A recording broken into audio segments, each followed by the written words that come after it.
एक लक्षात घ्या, मी सुरुवातीपासून म्हणतोय की हे व्यवहारातलं झालेलं भांडण आहे, ज्यातनं अतिशय निर्गुण हत्या ही संतोष देशमुखांची आणि अशा प्रकारे हत्या झाली आहे की त्याचं समर्थन कोणीच करू शकत. त्यामुळं जवळजवळ सर्वच आरोपी आता त्यात अटक झालेले आहेत आणि जेवढी तीव्र भावना या प्रकरणामध्ये आमच्या सर्वांचीच होती, आता त्यात आरोपी अटक झाले, त्याच्यात SID नेमलेली आहे.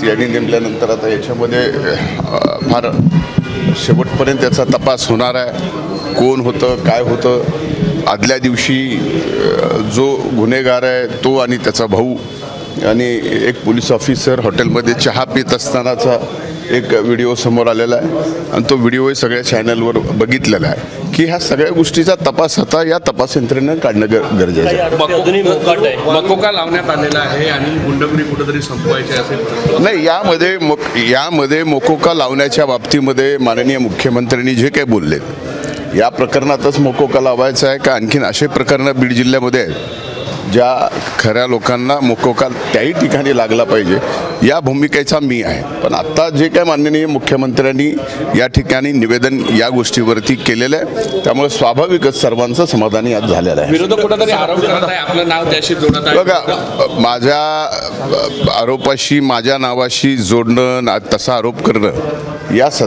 अनेकदा असे प्रकार घडलेले आहेत. त्यामुळे शेवटी पोलीस तपासणारच आहे, पोलीस यंत्रणा त्यामध्ये आहे. आता त्यांनी ही केस पण CIDकडे दिलेली आहे.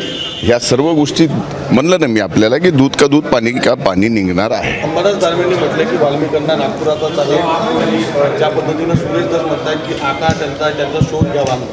एक लक्षात घ्या, विरोधी पक्ष नेत्यांनी काय बोलावं हे मला सांगता येत नाही, पण त्यांनी हे जरी सांगितलं असतं किंवा नेमकं वाल्मिक कराड नागपुरात कुठं आहे तर तेही पोलिसांनी काम केलं असतं, त्यांना अटक केली असती. तुम्ही या घटनेकडे कसं पाहता, तुम्हाला काय वाटते, काय कारवाई झाली पाहिजे?